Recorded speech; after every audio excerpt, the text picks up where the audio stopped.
Okay, we're live. Yes, live now.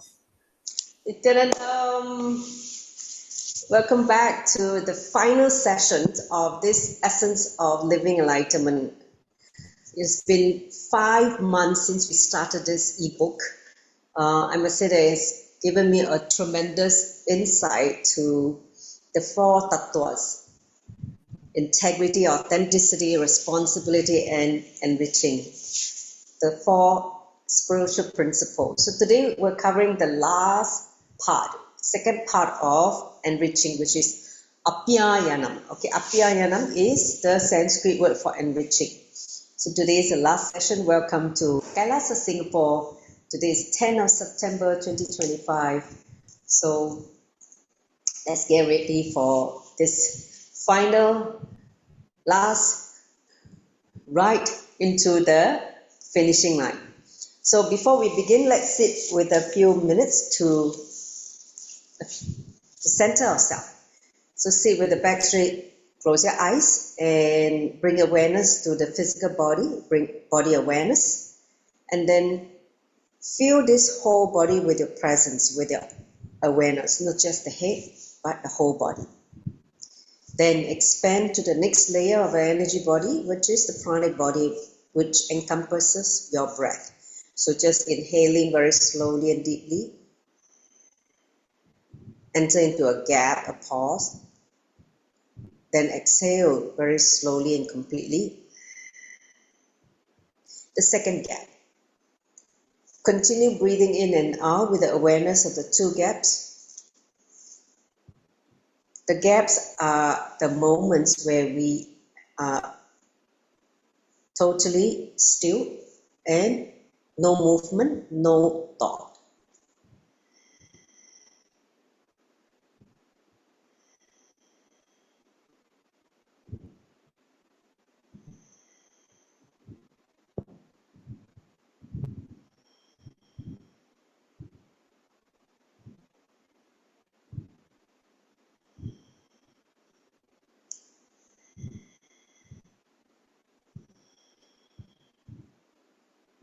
In that restful awareness and authentic listening, let's enter into the session by invoking Swamiji, the Guru, by chanting the Sadguru Vandanam, followed by 3 times Mahavakya. So let's join the palms together in Amanjali Mudra. Take a deep breath. Nityanandam Paramasukadam Kevalam Jnanamutim Vandvatitam Gaganashatrisham Tattvamasya Ekam Nityam Vimalam Achalam Savadi Sakshi Bhutam Bhavatitam Trigunarahitam Satguruntam Namami. Om Nityananda Paramashivoham. Om Nityananda Paramashivoham. Om Nityananda Paramashivoham. Bow down to Swamiji, requesting him to reveal the sacred knowledge of enriching to all of us in today's session.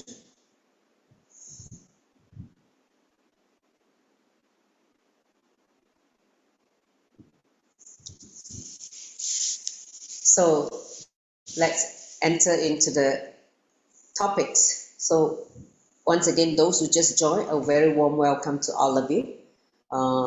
This is Manita Dugananda. I'm from Kailasa, Singapore. And today is the final lesson, lesson number 20 of Essence of Living Enlightenment. So I will do a quick recap for the benefit of those who didn't know what we did last week. And then these are the topics we're going to cover. You are not separate as you imagine. Let life flow through you. Your life is as great as those around you. Life is for enriching.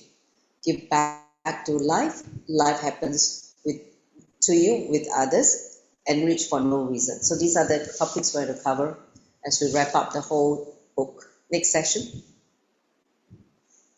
So here's a quick recap from last session. If you remember, Swamiji explained that enriching means taking responsibility for everyone. It means taking responsibility to remove everyone's inauthenticity and lack of integrity, not just your own inauthenticity and non-integrity. You take responsibility for others' inauthenticity and non-integrity. That is enriching. Okay? Next, when you enrich others to live integrity, authenticity, responsibility, and enriching the four tattvas, your karmas are simply burned away.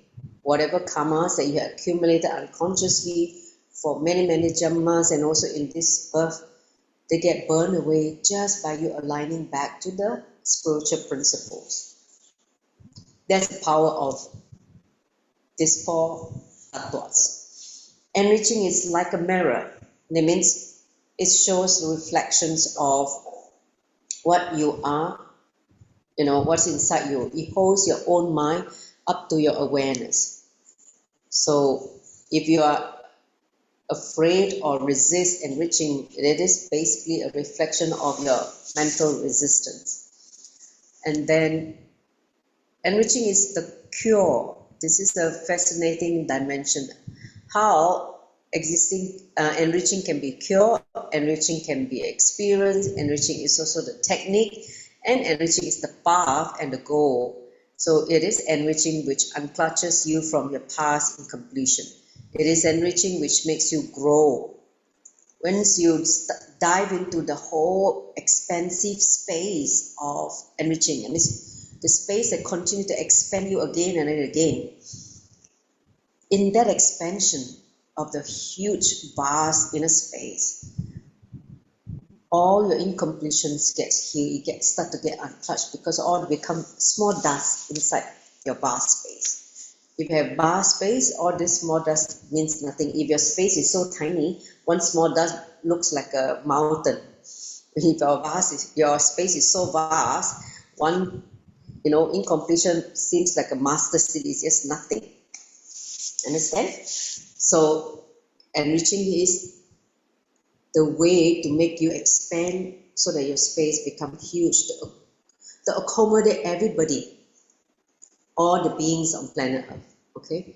So in every significant decision in your life, you have a choice to make a bondage cognition or a liberation cognition. So when you choose liberation cognition, which enriches you and others, is the right intelligence for life. See, every moment we make decision, right? Life is about making intelligent decision. If we make decision that binds you, then it's bondage cognition.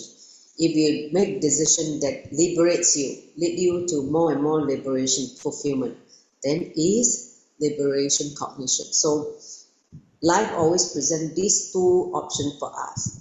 If you choose to the bondage, that means get yourself more entangled, more incomplete, then you're choosing bondage. If you get yourself more liberated, more fulfillment, then you're moving to the liberation cognition.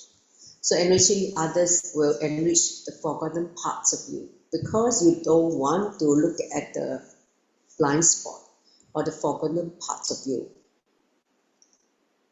Cosmo make you look at those parts through enriching.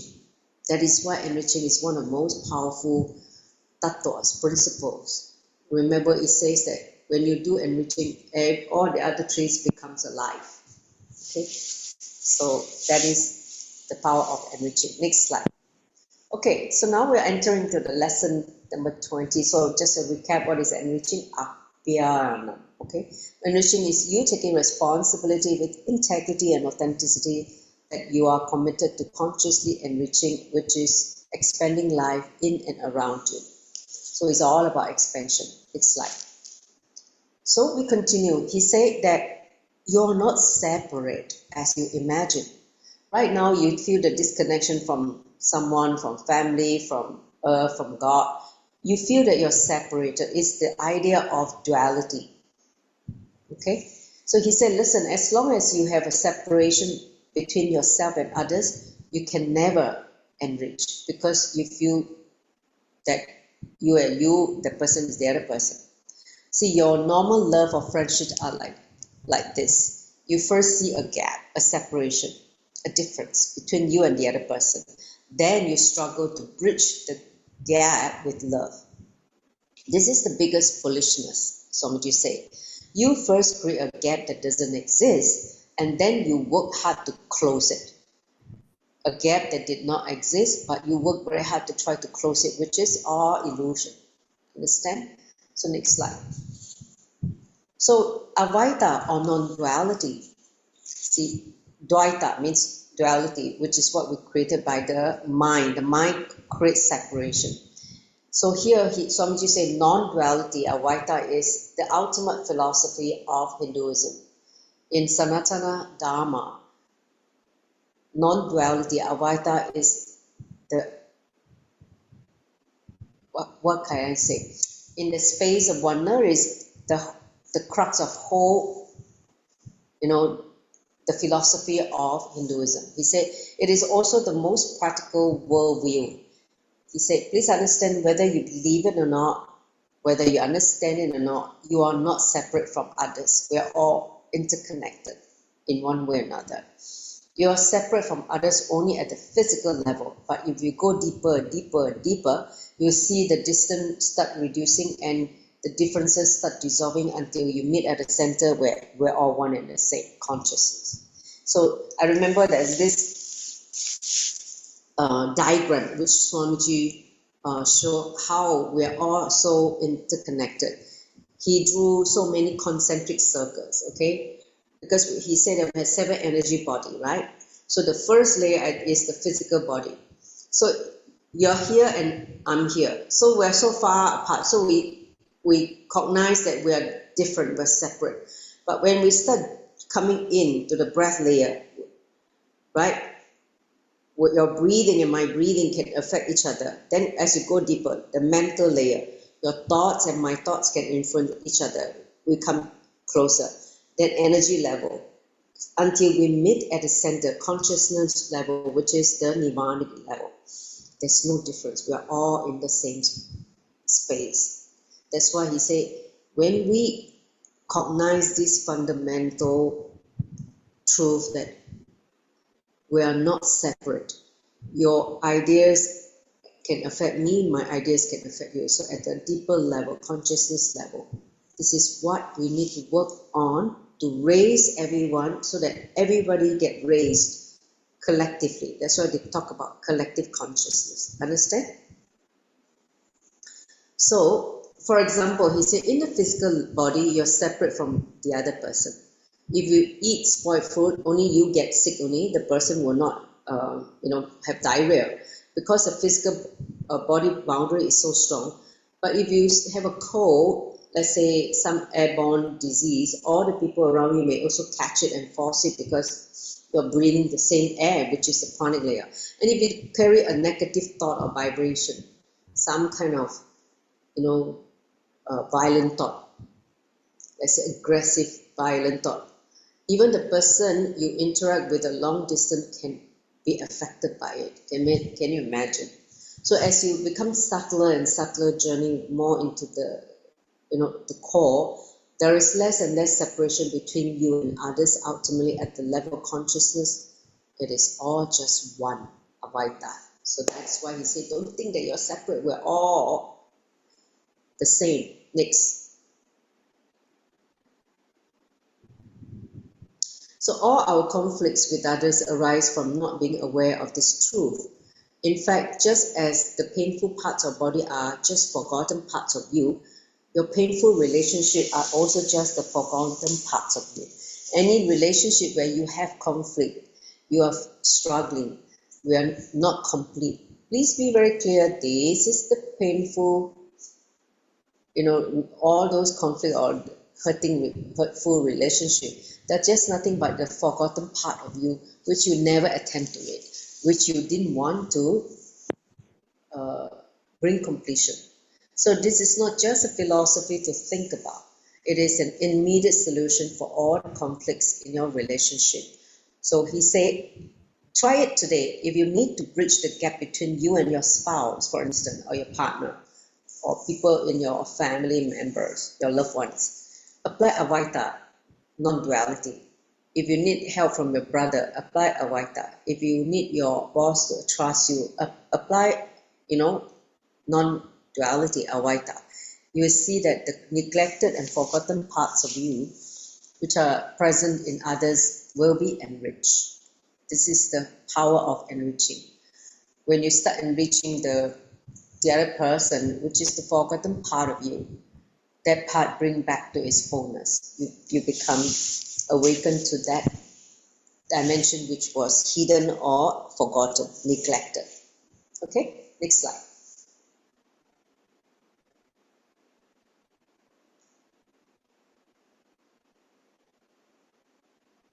Next slide. Okay, next slide.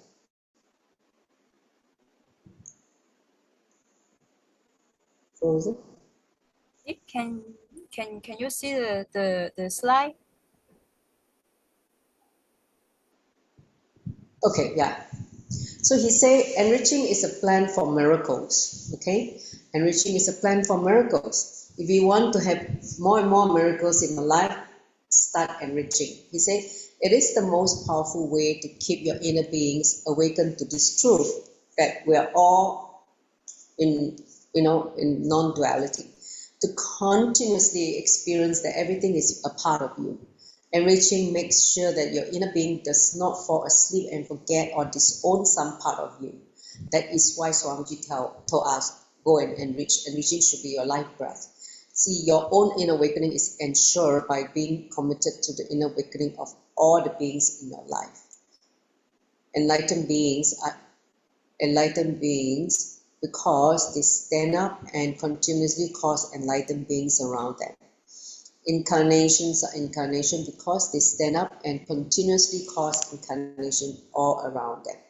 That is the responsibility they're taken up in enriching the people with the beings with the same frequency.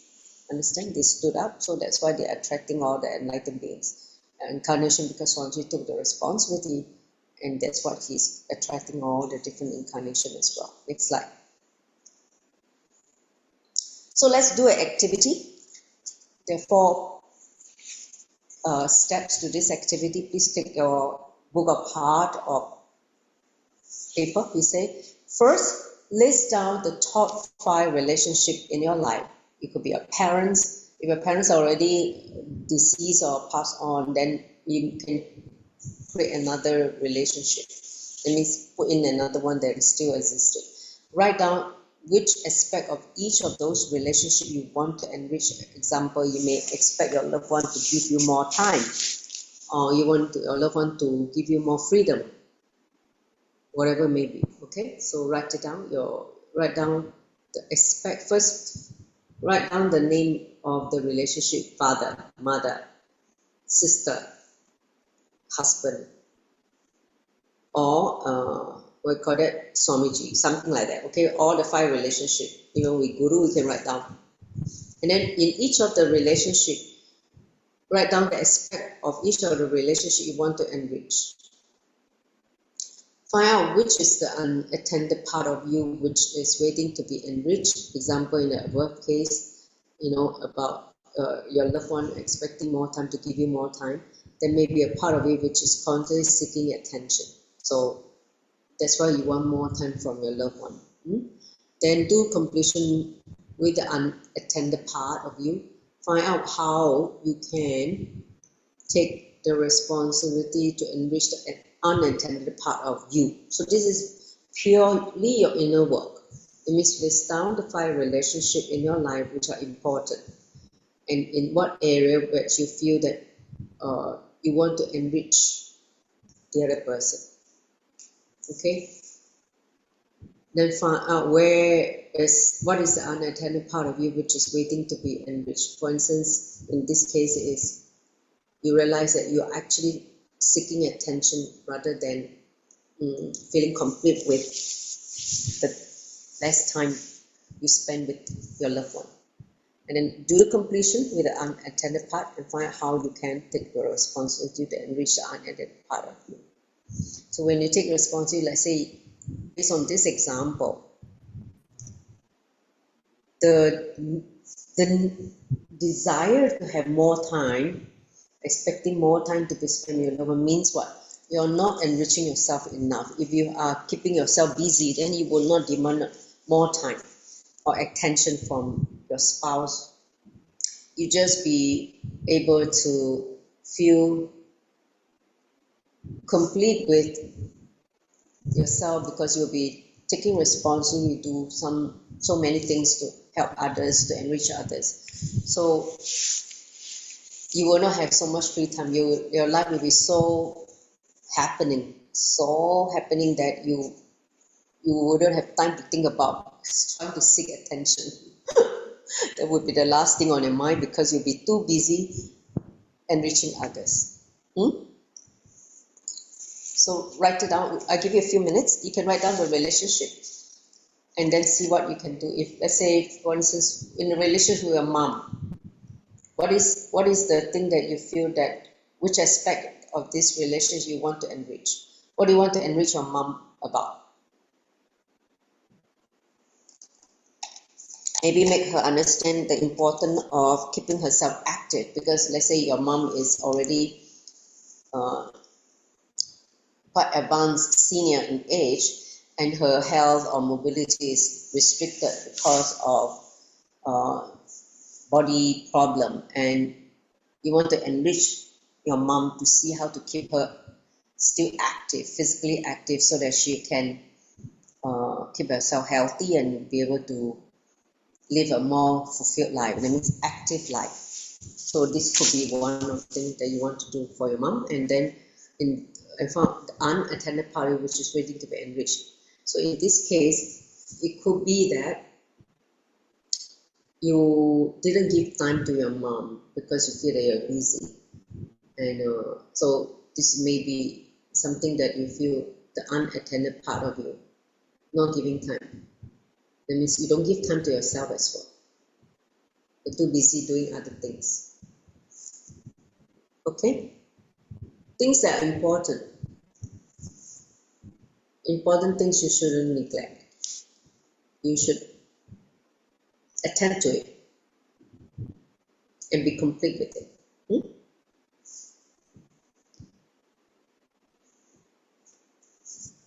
Finish writing?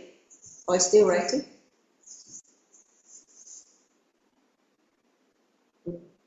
So if you are done, let's move on to the next slide.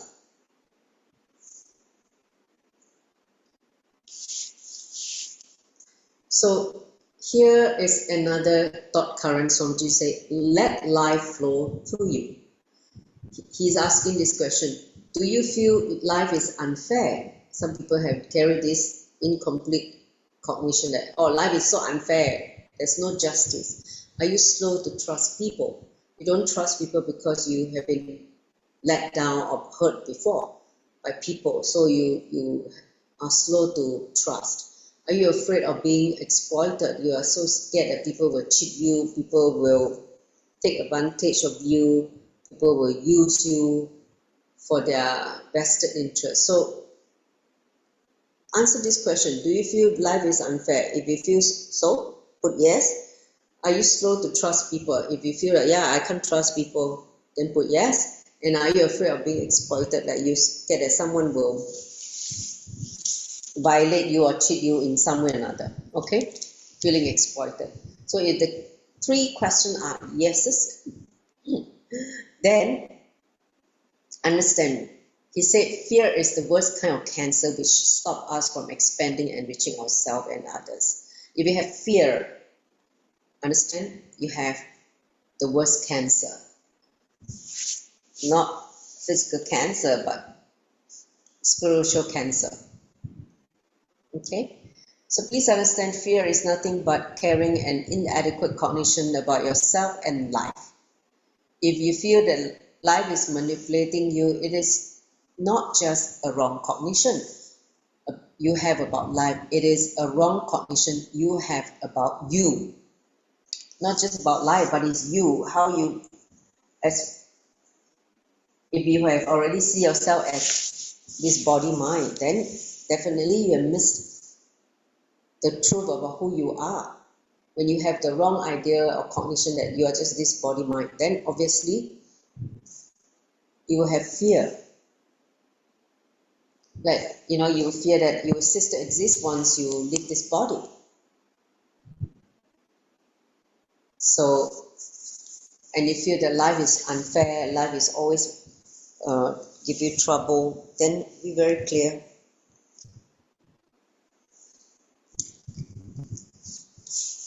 Wait, Stephen is trying to get something to come to Zoom.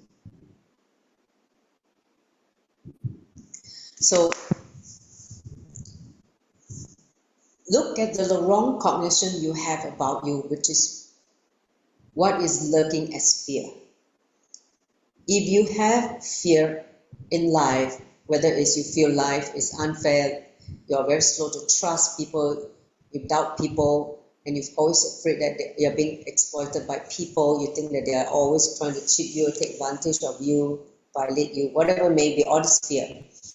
So all this fear, if you have that, then it is a kind of spiritual cancer. We say fear is the worst kind of cancer because it stops us from expanding and enriching ourselves and others. Fear is the stumbling block, worse than anything. So he said that look in and identify the wrong cognition you have about you, not about life, it's about you. If you don't have the right cognition about you, then you will have this wrong idea about life, about you. Okay, so next slide. So he said, feeling disconnected from life and powerless before others is nothing but selfishness because it arises from a high level of self-centeredness. That means you're personally always thinking of me, my, I. Everything is just centered around you. From a limited cognition you have about you, yourself, and life. See, the truth is that you're not separate from others, which we already said in the earlier session. If we go deeper into the consciousness level, we're all one and the same. So, any idea which stops you from expanding out of your limited identity is selfishness and self-centeredness. Take note, any idea which stops you from expanding out of your limited identity, which is you thinking you are this body and mind, you are this name only. It is selfishness and self-centeredness. That one wrong cognition or inadequate cognition is like one cancerous cell in your body. You're having a cancerous cell, but you infuse your energy into the growth of that cell. What will happen? You get a big tumor, right? You're going to go on feeding the inadequate cognition, and then eventually you become self-destructive. You just destroy yourself. So the way you talk, the way you walk, the way you live and think, everything is corrupted by this one inadequate cognition.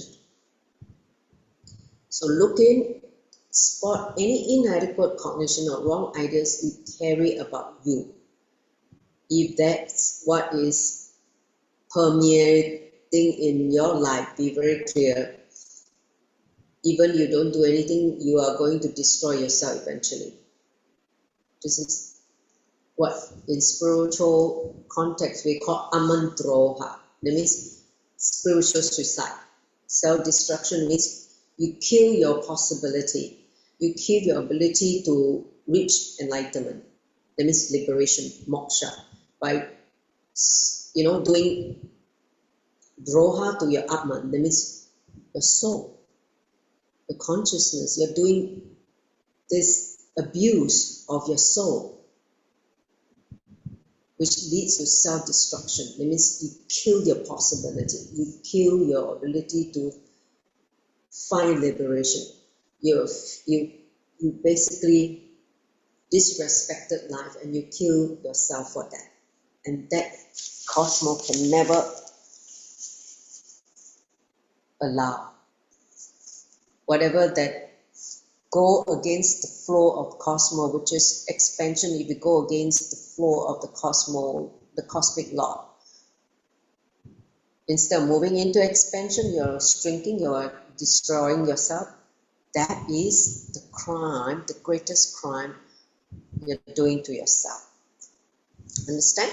So catch your inadequate cognition, because by that very inadequate cognition, you could just lead to self-destruction. Next slide. So he said self-centeredness is, self-centeredness out of completion, out of enlightenment, out of understanding that you are the source is different. See, when you understand you are complete, you are already enlightened being, you are the source, you're Paramashiva, then when you're centered on yourself, you're actually at a different frequency. Once you understand that you are the source of everything happening inside you and around you, there is no space for individual self-centeredness to exist anymore. Feeling everyone as yourself and then being self-centered is the ultimate enriching. It means what? Even though you are focusing on yourself, but you are also able to feel that everybody as yourself. All the people, all the planet are part of you. And because you know that everyone is part of you, you are being focused on yourself. This is the ultimate enriching. Do you understand this frequency? What Swamiji is trying to say? Okay? Because if you know that you, from that space of Avaita, non-duality, you focus on yourself, your frequency can permeate and influence all others on planet Earth. Understand? So you are enriching them by focusing on yourself. So that is the other dimension of self-centeredness. When you are doing as the right cognition that you are the source. But unfortunately, your self-centered comes out of deep fear and incompletion because of the human mind. So the more you encourage it, the more it's going to be strengthened, and the more it is going to, make you think on self-centeredness. So your thinking becomes based on self-centeredness. It is a vicious cycle. It is going to keep looping in that endless cycle of delusion. So you can come out of this vicious cycle only through enriching. You can break free from this looping of this self-centeredness and incompletion and deep fear by enriching. When you start enriching, your fears, your incompletion, self-centeredness will dissolve spontaneously.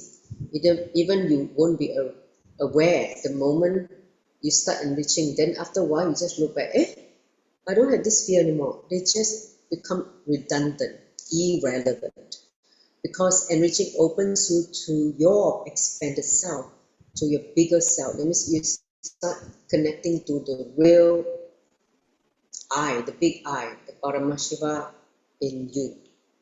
So when you connect to the big I, then all those pseudo identity, all these patterns, all these wrong ideas just dissolve spontaneously without you even knowing it. It just happened. Understand? Yes? Next slide. So here's another set of activity. Please look in. So one, he said, recall the most challenging thing that you accomplished in your life. For example, when facing an exam or a job interview, a competition, or solving a simple math equation. So recall the time in your life that it was challenging, but you made it. You accomplished it.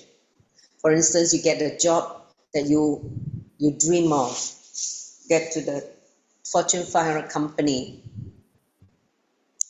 I remember when I got my job interview into Nokia, I went through a few rounds. Finally, when I got the job, I was so happy. It's a big jump in not only salary, but in terms of the social status also. So something like that. when you face the exam, your final exam before you get your degree, for instance.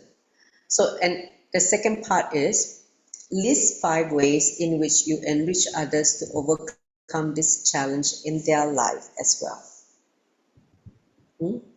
List 5 ways in which you can enrich others. So if you talk to, let's say it's a job interview, you want to talk to people who are newly graduates or just someone who just entered into the workforce, a young graduate or someone who just maybe worked for a couple of years, how can you enrich them to overcome this challenge in their life after you have gone through your personal experience of the job interview? Just write it down, 5 ways you can do it. Or for instance, how you overcome some sickness or some rough time of the loved one, or maybe you've gone through a very, very major sickness, and then you overcame that sickness and you accomplish, you get back to your health. So you can do that. Also write out the 5 ways how you can enrich others. Or you have a spinal problem, for instance, some of you have some pain in the body, and through some ways that you did for yourself and you came out of the problem, and then you write down how you can also enrich others from these challenges that you have gone through, so that they can be inspired by you also. Okay, this is quite straightforward, right? Then he said, third part, take responsibility for them and be as intense as you are while overcoming your own challenge.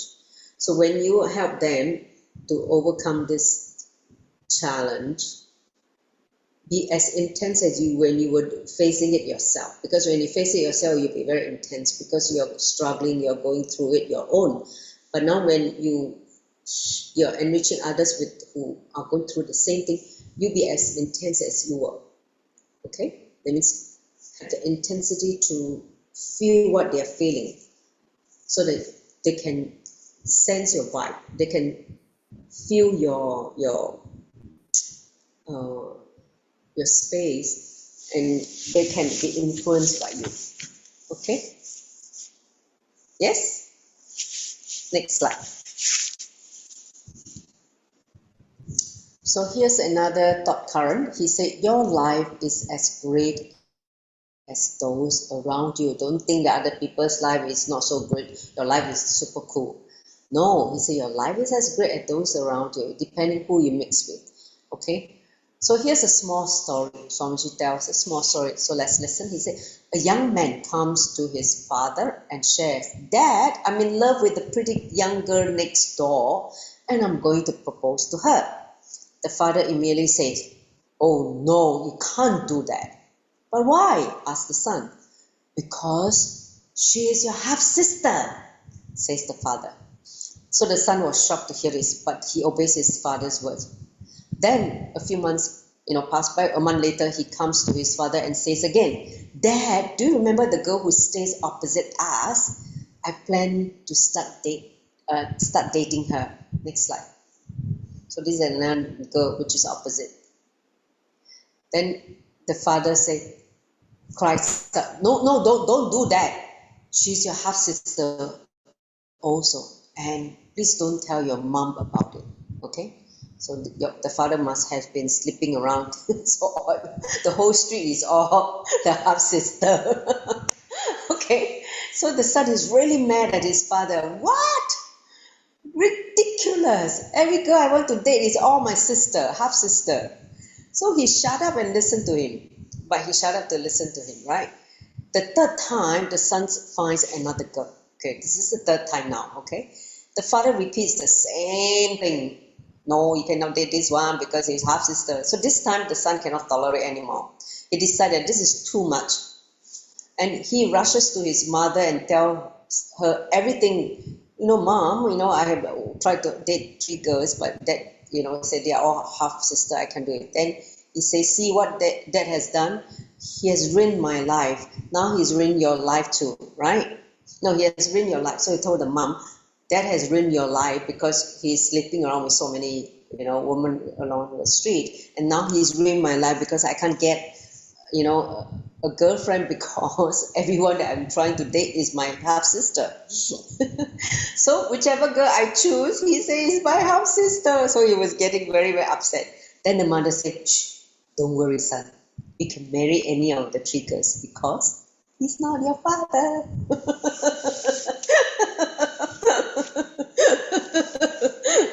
So the mother gave back to the father.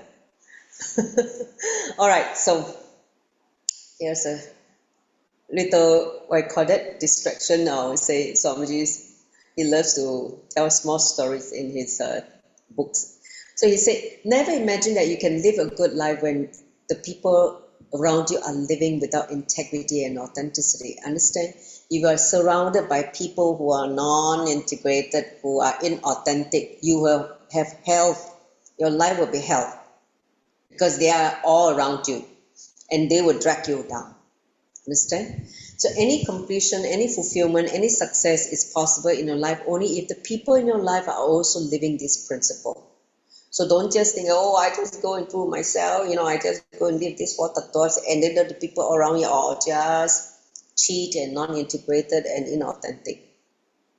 Your life cannot evolve because you're living with them. Okay?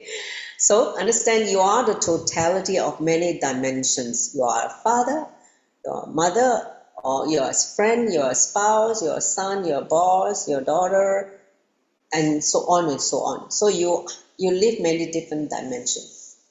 And all the people in your life contribute to one of your dimensions, whether as a daughter or as a spouse or as a mother. Okay? So when all these dimensions and commitments in you are complete and honored, that is the time you will experience fulfillment. You experience fulfillment only when these dimensions are complete and honored. When they are complete, automatically you will be complete. So don't think that you can escape by just, what you call that, putting a wall around you. These people, I don't want to deal with them, they are just crappy people, and just thinking that they are not going to affect you. You just build 3 layers of wall and you think that you can hide inside and don't get affected by them. No. As long as they are in your life, you have to enrich them. Okay, next slide. So for example, the success of your marriage depends on how much you can enrich your spouse. Even if you live with integrity and authenticity, your marriage cannot be successful unless your spouse is also living the same way. Only then can you experience restful awareness. This is so true. It happened in my life. I couldn't enrich him, with integrity and authenticity. So in the end, I had to go separate way so that I can come back to restful awareness. Either I enrich him or okay, let it go. He ran away, so what to do? So you forgot that life is happening for you with others. When you disown the responsibility you need to take for others, you're taking the people in your life for granted. You think your spouse has to behave like a, whether it's a husband or wife, your brother has to behave like a brother, your father has to behave like a father, your friend has to behave like a friend. So your son has to behave like a son, etc. Your student has to behave like a student. Your teacher has to behave like a teacher. And even your guru, Swamiji, has to behave like a guru. But you don't take the responsibility to fulfill your role in the relationship. Whether your relationship as a spouse, your relationship as a sister, your relationship as the daughter of your parent, etc. All the different relationships. Ask yourself, did you take responsibility to fulfill your role in that relationship, in those relationships? Okay? So ask yourself. Next slide. So why should your wife or spouse behave as a wife if you are not taking the responsibility of enriching her or him as a husband? Let's say if you are a husband, if you never take the responsibility to enrich your wife, or if you're a wife, you never take the responsibility to enrich your husband. So listen, when you don't enrich the other person, your spouse, even what you receive from that person will not be useful for you. When you're enriching life, you will constantly be enriched by life. Okay? So go on enriching others, which is a direct way of enriching your own life. Whatever you enrich others with comes back to you as more enrichment. So it's like whatever you plow or you seed, you harvest that as well. So here's the contemplation. He said, all the people in your life contribute to one of your dimensions. Only when they are complete, you can be complete. So don't think that you can eliminate them, cancel them off in your life. Bring completion with them. Then that part is become whole again. That means you feel complete with that relationship. So enrich them as well. Next slide. So life, the word life can be also translated as life is for enriching. Enriching is the constitution of life. Once you know the constitution of life, you can make anything happen. So the equality of the cosmos is not based on the lowest rung of the social ladder, but on the highest rung. Understand, the equality of cosmos is different from the equality of the communists. Communism maintains equality by pulling everybody down to the level of lowest member of the society. Okay, in communism, everything is the same. Everyone should be the same, right? But instead, it's pulling everybody down. So we say that cannot happen in the cosmos. It maintains the equality by pushing everyone to the highest possible level, the ultimate. So that is the main difference. Next slide. Between cosmic constitution versus communism. Next slide. So communists also want equality, but they sit at the lowest rung, say, you have, but I don't have. Why don't you come down to where I am? Because I don't have, you also cannot have. We should all don't have, right? That is, then be equal. Okay, if I'm not rich and you're super rich, you come down and donate all your wealth to everybody so that we all become poor. This is communism, okay?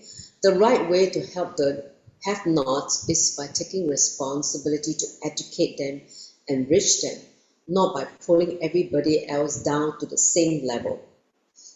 So he said, I tell you, life is only worth living if it is lived at its peak in every dimension.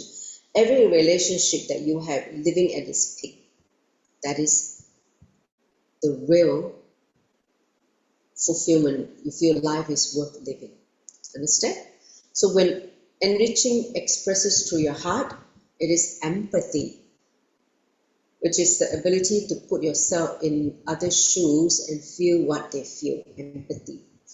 You reach the space of oneness. That means the oneness can only be experienced when you express through your heart. You're enriching from your being.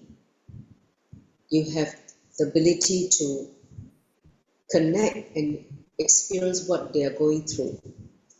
Then you'll be able to help them through whatever solution. Because in that oneness space, you will be able to provide the solution. Okay, next slide. So it expresses through the intellect. So first he said through the heart, then you feel the oneness through the intellect, your mind. It is the space of Ishwaratva or leadership consciousness. When it is expressed through your being, it is the ultimate space of enlightenment, incarnationhood. So different level of expression. So When you achieve the peak of integrity, you become an ultimate teacher. When you achieve the peak of authenticity, you become the ultimate leader.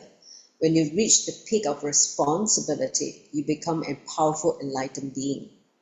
When you achieve the peak of enriching, you become a powerful God, an incarnation. See the different levels of your possibility. Peak of integrity, teacher. Peak of authenticity, leader.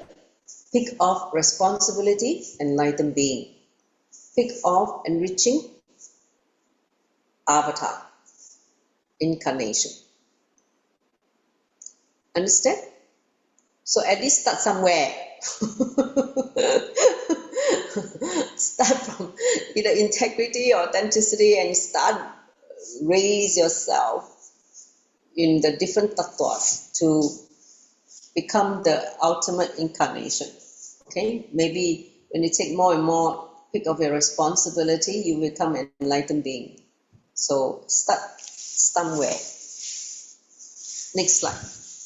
Teacher, leader, enlightened being, and incarnation. Okay, that's how you progress in the four tattvas at your peak. So he said, I tell you, it is enriching that made me an incarnation. So this Swamiji say, integrity give me satori or a glimpse of enlightenment. Authenticity give me the ultimate enlightenment experience, because like what he say, authenticity is powerful enough as a principle to lead everyone to enlightenment. And responsibility make me a guru. When you take responsibility for all the beings on planet Earth, for their liberation, you become a guru.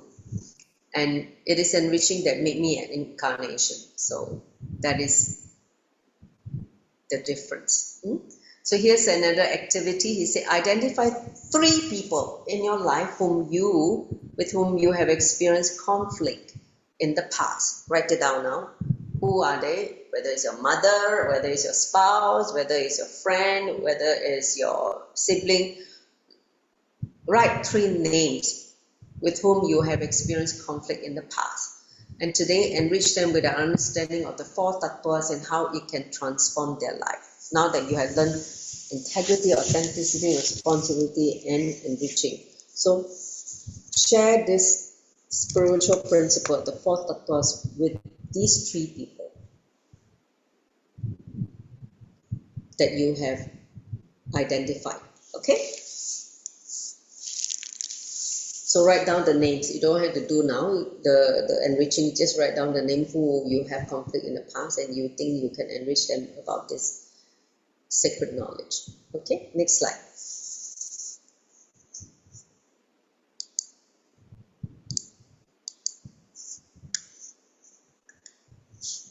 Yes, both final line. Next. So giving back to life. This is an important understanding. See, there is a very beautiful verse in Bhagavad Gita by Lord Krishna, Bhagavan Sri Krishna, which says, I'm not going to read the Sanskrit word, it'll be a mouthful for me. Basically, the translation goes, is chapter 3, verse 12. He says, satisfied with selfless service. I think this one is talking about karma. Chapter 3 is karma. Satisfied with selfless service, the celestial beings certainly award you the desired necessity of life. He who enjoys the things given by them without offering to the celestial being is certainly a thief. A thief is someone who receives already but never share with others. Okay, next slide. Swami explained further about this. He said the verse beautifully explained how anything you receive without enriching is stolen from the cosmos. You've received some transformation, you receive some click, please start enriching. Otherwise, you're a thief. Because if you don't perform the ritual of yajna means the fire ritual, and give back whatever you can to the divine energy, you are a thief. It means a thief who steals from cosmos. So when Krishna talks about the selfless service, it doesn't mean that you just have to pour offering into the fire, the yajna. He means performing the right action. For example, he gives one example. If you're cutting a tree, plant at least 5 more trees to enrich your environment. If you're taking water from the river, make sure that the water is purified and recycled and added back to the river. Constantly enriching the source and keeping it alive for the next generation is real Yangya. That means the fire ritual. Do not touch anything which is or will be irreplaceable. Don't do something that is irreplaceable. Don't use non-renewable energy sources. That after use one time, that's it. Use only renewable energy sources. That is Yangya, enriching. When it's renewable, that means it can be recycled, it can be benefit in the future generations. Don't be selfish, consume, and then that's it. And others don't get to enjoy. That is enriching. So Krishna is very, very clear. He said, if you're not enriching, but only receiving and enjoying, you are a thief. So asteya, which is one of the vows or sannyas, non-stealing, can be maintained only by enriching. If you are going to take sannyas, enriching is a must, because otherwise you're stealing. Only by non-stealing means you constantly enrich others. That is one of the vows that a sannyasi takes. So only when you continue to enrich others, non-stealing is maintained. Enriching is where life happens to you. Enriching makes the other 3 tattvas, the spiritual principle, into satya, truth. So the all other 3, integrity, authenticity, responsibility, become the truth, living truth in you only when you start enriching. Understand? So here's the click, constantly enriching the source and keep it alive for the next generation is Yangya, enriching. So please continue to enrich, constantly enrich, so that you keep this whole flow going for the next generation. Okay, next slide. So here's another thought current. He said, life happens to you with others. Life is not happening to you only, but with others.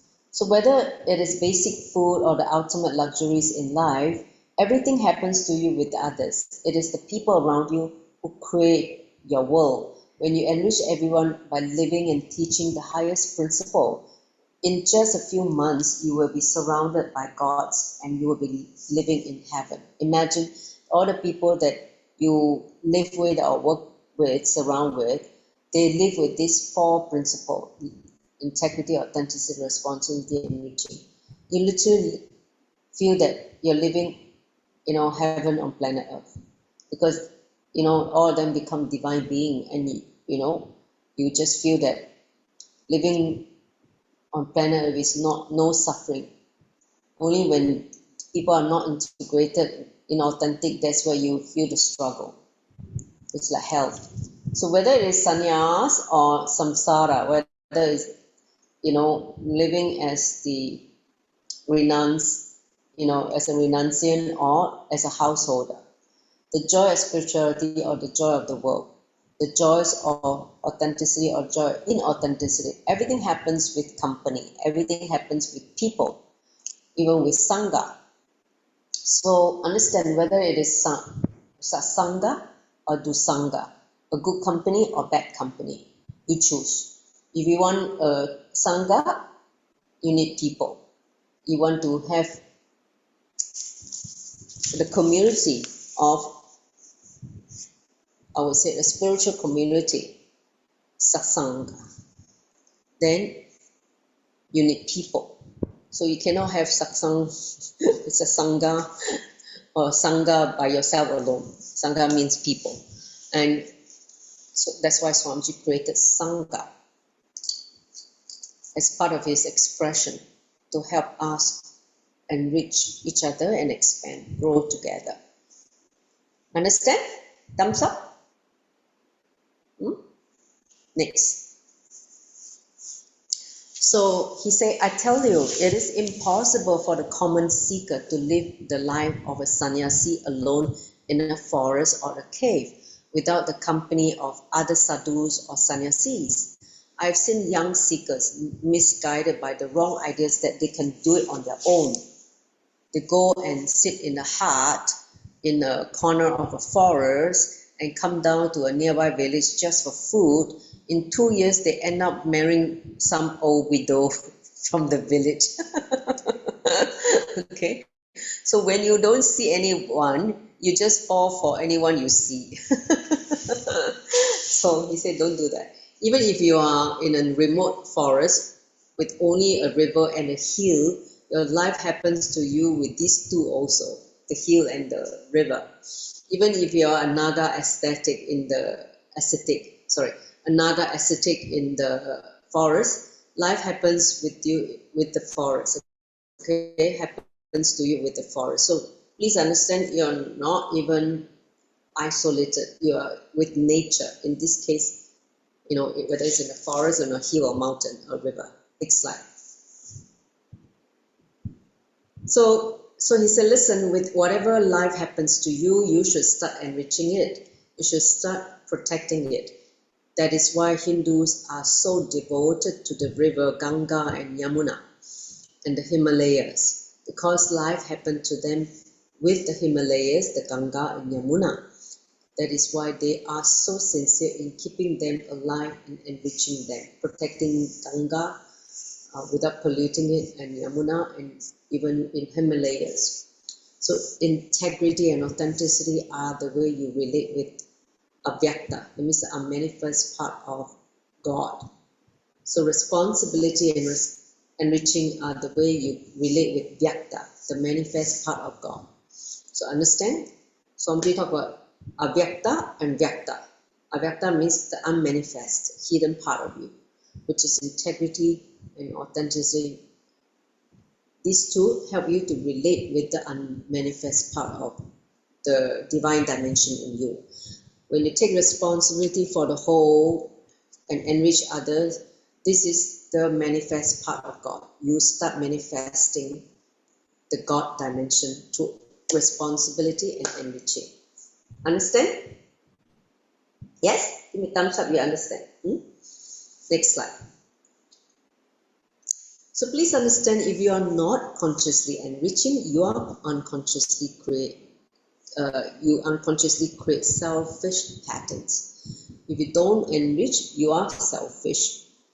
You're creating a selfish pattern in you. Be very clear. You are either giving or you're swindling. Swindling means stealing, cheating.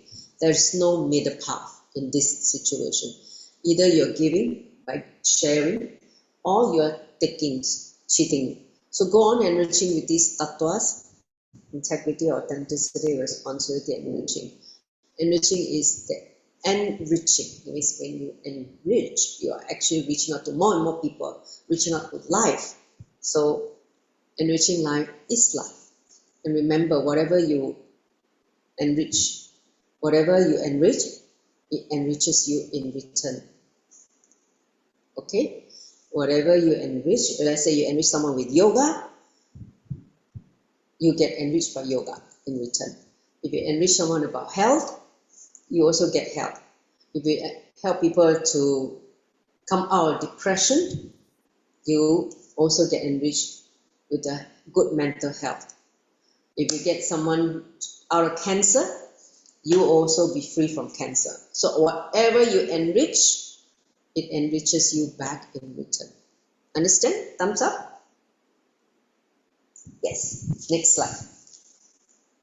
So here's another activity list. He said, list down the top 5 fields which you are active. The top 5 things you are active: your job, your relationship, your passion, your business, etc.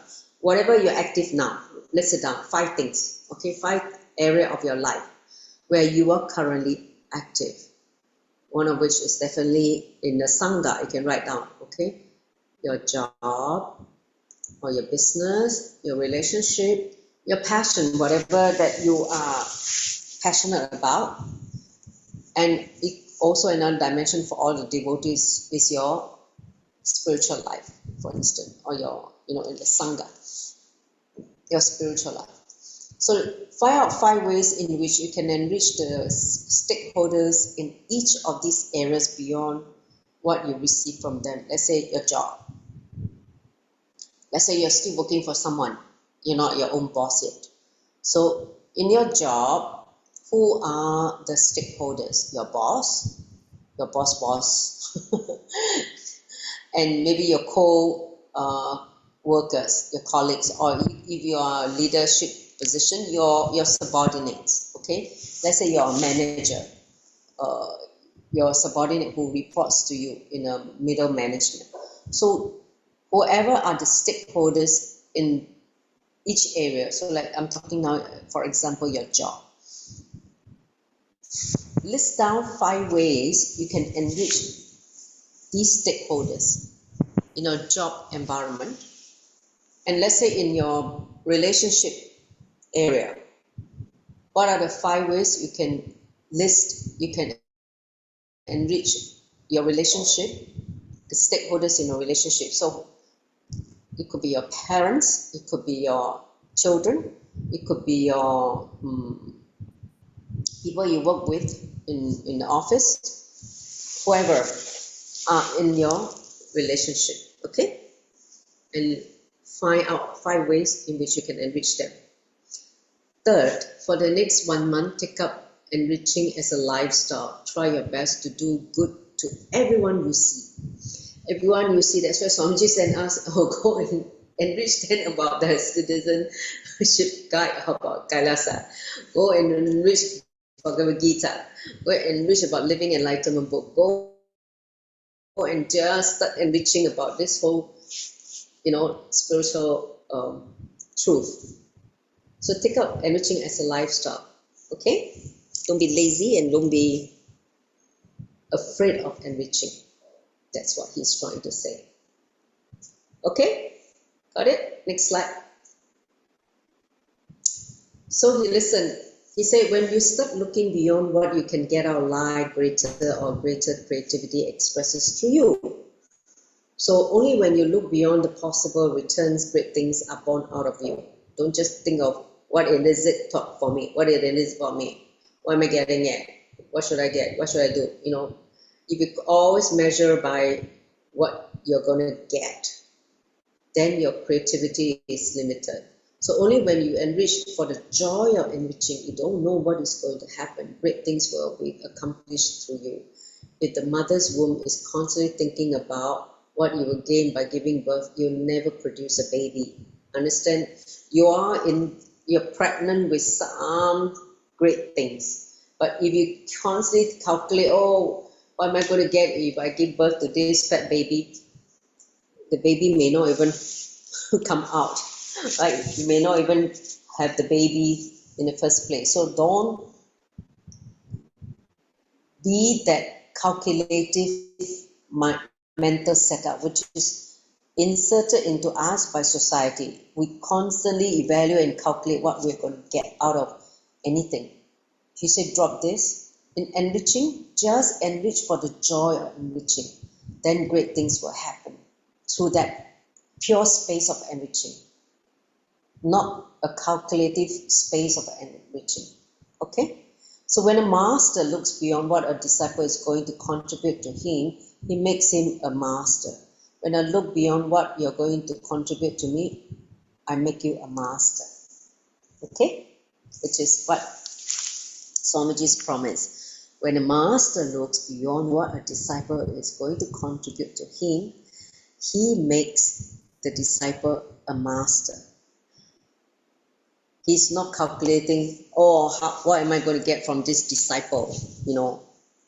He just enriches the disciple, and by then the disciple just flower into a master himself.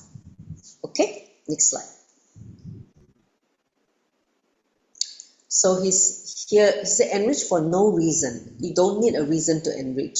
When your inner space looks beyond what is to be returned to you, not the calculative, monetary gains or benefit gains, some kind of thing, The impossible becomes possible. When you start enriching, you just play with the extraordinary powers. He said, try this exercise, okay? He said, try this exercise, please listen. He said, just sit under a tree. Go somewhere in a park and sit under a tree, because we're all living in a city, right? Unless you are in India, then you can go to the banyan tree. Just sit under a tree, go on blessing whoever comes into your breathing space. You just sit there, someone said, okay, blessing you, good health, blessing you with, auspiciousness. Just keep blessing people. Go on blessing and enriching. Just feel and think. Let you be blissful. Let you have good health and well. Don't think that I have not done any spiritual practices, any tapas. How can I bless anyone? No, don't think that way. Don't think that you need to do a lot of tapas in order to bless people. Okay? Don't worry about all that. Just do this as a exercise, blessing everyone. Just decide that for the next 1 month, enriching is your life breath. And whoever sees you, always try to do what's best you can for them. I tell you, all your past karma will be washed away. You will have Vak Siddhi Shakti, that means ability to speak and manifest by words. Okay, whatever you utter, it becomes reality. The power to make your words into your reality. Okay, the power to make your words into reality. Whatever you say, things just happen as you say. So just continuous enriching. See, I think about maybe 9 months or 10 months ago, I decided to become active in TikTok because Devi Parashakti has shown me to start enriching people on TikTok because down there too much low frequency. So she sent me there to do some enriching. Okay. Mahapuna is laughing because she is one of my TikTok friends. She follows my TikTok. At first, I didn't know what to talk, so I just showed some pictures, and then only towards the end of last year, I started to have more clarity what to do. So in the last few months, if ever I get a comment from my video, I bless them. Blessing. Blessing. If they say something, I say blessing. Even if they call my name, blessing. I just keep blessing them. If they ever watch the video and commented on my video, I just bless them. Okay? So with that only, I get a group of sincere followers because they come for my blessing. And then the people say, hey, when she comment, they get blessed. I also become a follower. My followers start increasing. Just by blessing them without saying anything, just blessing it. Of course, if they ask some question, I will answer them and enrich them with my spiritual knowledge. Like they will ask, what is this Tunata Tilat you're doing? What is this red spot on your forehead? That kind of thing. I will explain to them for people who genuinely ask out of curiosity. So just go on enriching the people who don't know about Sanatana Hindu Dharma. I will tell them I didn't know about Swamiji. I enrich them about Swamiji, and whatever spiritual activity, I just enrich them. Just yesterday, one guy asked, "Are you a priest?" They asked me, "Am I a priest?" Because that means the female version of the priest. Because I have the tula and I dress like a winsari. The guy thought that I'm a priest. It means I do something in the temple and I say no, I'm not. So same thing, wherever you go, just start enriching, blessing people. Bless them. Okay, so his Swamiji is giving this as a technique. Next slide. So this exercise is a solution for any problem you are facing in your life. Whether you have marital problem, business problem, health problem, any problem you have, just keep blessing people. You'll get out of your problem. Just decide to go on blessing people from your heart for the next 1 month. This is a technique, okay? Please do it. It will change your very aura. Your whole aura will just expand, okay? It will change the way the cosmos responds to you and the way you respond to the cosmos, because you are doing cosmos job, enriching, right? Cosmos have to take care of you and bless you also. So when you become part of the constitution of the cosmos, miracles will start happening to you, through you and around you. Please understand, integrity is the root, authenticity is the tree, responsibility is the fruit, and enriching is sharing the fruit with everybody, which again create more fruit. When you share with more people, you create more fruit. So in enriching, you also enrich yourself, not just others get.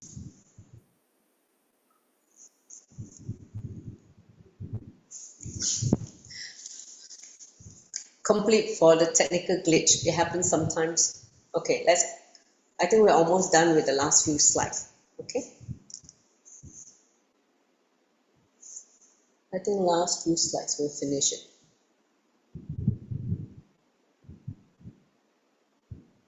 So he say that, right? So go on enriching, go on enriching. You enjoy the fruit. Enriching is enjoying the fruit and sowing the seed for more fruits to happen. Understand? In enriching, you also enrich yourself. So start enjoying the fruit only, and then the seed will get more fruits to happen. So I tell you, extraordinary powers will support you and express through you. So only when you start enriching, you will get the Shaktis being awakened. That is very true for me. Only when I start enriching, different Shaktis start manifesting through me. If I sit and don't do anything, no Shakti. Next slide. Okay, here's the final blessing from Swamiji. Listen, he said, I bless all of you to discover your inner powers and achieve, experience, live, express, radiate, and share, and explode with integrity, authenticity, responsibility, and enriching in eternal bliss, Nityananda. So this is Swamiji's blessing in his final page of this book. So just receive the blessing from him. Shall we sit for a few minutes? Just close your eyes.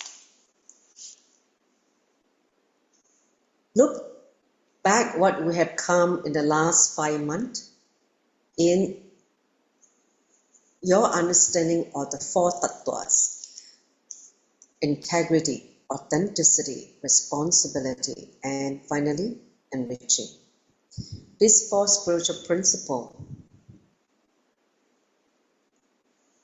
tattvas, are the powerful ways for us to experience the God dimension in all of us,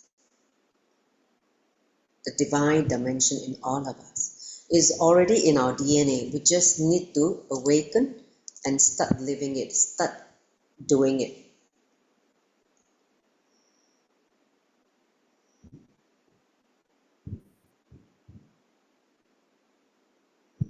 Whatever they have received from Swamiji through this book, just offer your gratitude to him.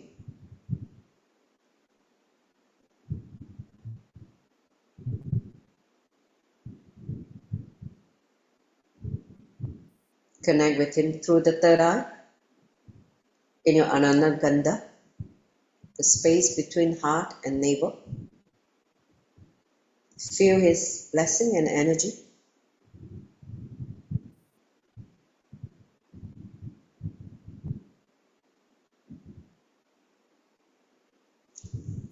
Thank you, Swamiji.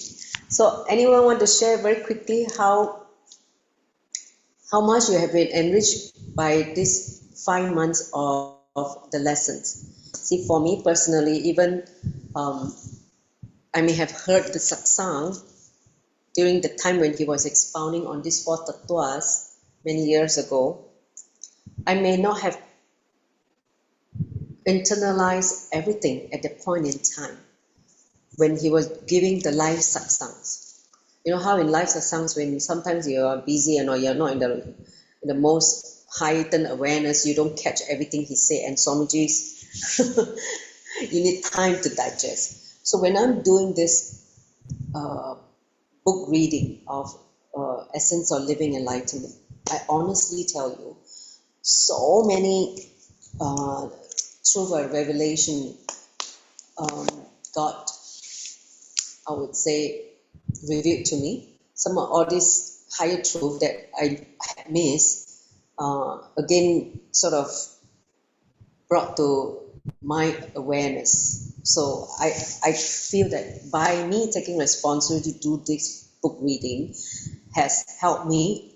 Otherwise, if I don't take responsibility, I will not be enriched myself. Because I enrich all of you, I myself also get enriched. Do you understand? So I feel that I'm so happy that I decided to do this, which, had given me a complete, thorough understanding of the four tattvas. Okay, so this is how I feel. It's so grateful to Swamiji for giving this opportunity and to share this knowledge with all of you. So I know Paul has been a avid follower, so is Parvati Swarupini. I mean, Mahapuna and Stephen came later, but two of them has been the regulars from day one. Paul or Parvati Swarupini, you want to share something? Yeah, sure. Yeah, I guess it's like it's like an energy booster every week. And sometimes you might be facing certain situations, that's pertaining to yourself. And then suddenly, these are the exact truths, these are the exact words that you needed to hear and to really, get clarity, get the real perspective, or how to get the solutions to certain things. And remember last week I was sharing that, I spoke to a friend, to get in touch with the CC and all that, right? Then just this week, I was talking to another person about another piece of volunteer work. And then this got me into, like, then he said, hey, you want to volunteer for NSA also not? So it's, yeah, so what I'm trying to say is like, one piece of volunteering work, right, will just lead to another. Yes, that's the wonderful miracles that what Swamiji talk about, right? When you start enriching, you never know, one thing leads to another, one thing leads to another. That's how everything become an explosion, expansion of explosion. Blessing. I'm so glad that you have been a great follower of this Swamiji's teaching with these four tattvas. They're most powerful. Actually, with these four tattvas, you live like God on planet Earth. Okay, we just need to internalize and start living it. Start living it, and that's all. Because it's already built in as Paramashiva in us. These four tattvas are already in us. It's just that when it came down after that, we get conditioned by society. We think, oh, what is it for me? Very calculative, very scared. All this we forgot. That's why we forgot all the spiritual principle. Okay. Thank you. What about Parvati Swarupini? You want to share, because you've been Yes, for this whole series of four tattva section, it deepened the not only intellectually understand the knowledge, but also Swamiji taught us how to apply in lives, and also through some examples, and he explained detailedly, so we know how to practically how to live it, not just knowledge. You read the books and then you know the knowledge, not at that level. awesome. Okay, Mahapuna just came only. So how do you feel? You attended a few sessions, right? I think 3-4 sessions. Yes, Nityanandam. Can you hear me? Yeah. Yeah, I just attend these sessions start from the authenticity. So actually the time also, like, I'm facing this kind of, like, I don't know how to have the breakthrough. So authenticity is my what I have to break it. So during the sessions, like, I really have the click. For example, like, it's not okay to say okay. This really make me to, oh, okay, all right, this is my wrong connection, so that I can break it. No, no more. So I can have some. So I starting to attend every sections and start authenticity and responsibility until now at reaching. So it's just like Swami just like guiding me to step by step to here until the end here and reaching how to get like explain the four tattoo and to live the four tattoo. Yep. Thank you so much. Thank you. And Thank you. having this sessions. Yeah. Stephen, so Stephen is new. He, I think, came for a couple of sessions. So Stephen, you have anything you want to share? Yes or no? Okay, if you are not able to share, then that's fine. Hey, Parvati Swarupini, you have the playlist of all the sessions, the 20 session, the playlist. You can share in the group, because I think for like Mahapuna, she missed the first two tattva. She only came only in authenticity, right? Was it authenticity? Oh, okay. So she missed the integrity, which is a long session. So you can send it, share with the group again for people who have missed it. They can, listen to them, especially for Stephen, who missed a large part of it. He only came recently. Okay, let's continue. Last few slides, then we can conclude.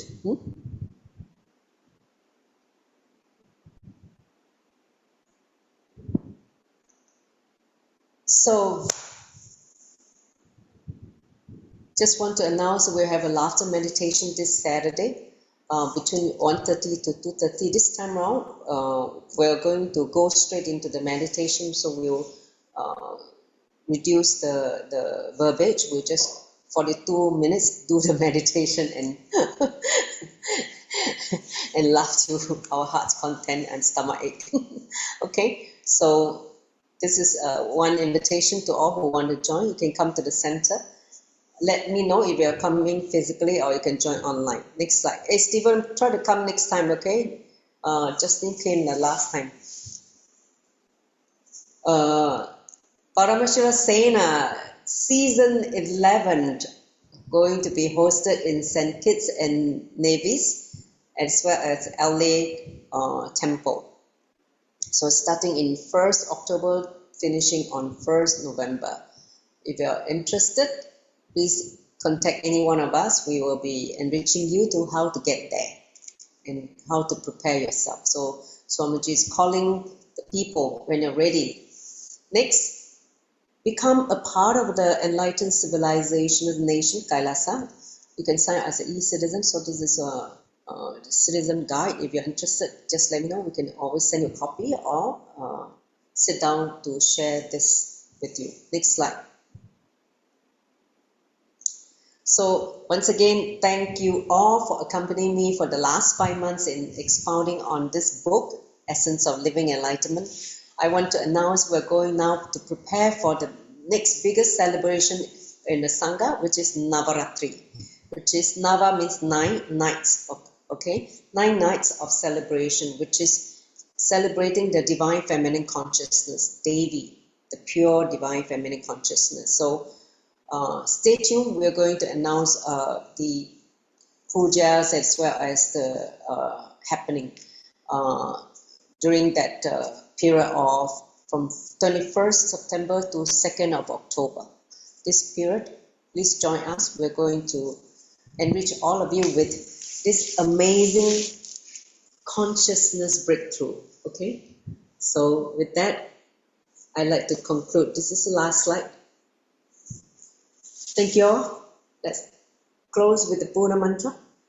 Om Purnamada Purnamitam Purnat Purnamudachyate Purnasya Purnamadaya Purnameva Vashishyate. Om Shanti Shanti Shanti Hari Om Tat Sat Saumam Bhagavad Shri Nityananda Paramashiva Paruta Paramastu. Om Nityanandam. Thank you, Nityanandam. See you again next week. I'll announce what is going to happen next week. Okay, Nityanandam. Can end now.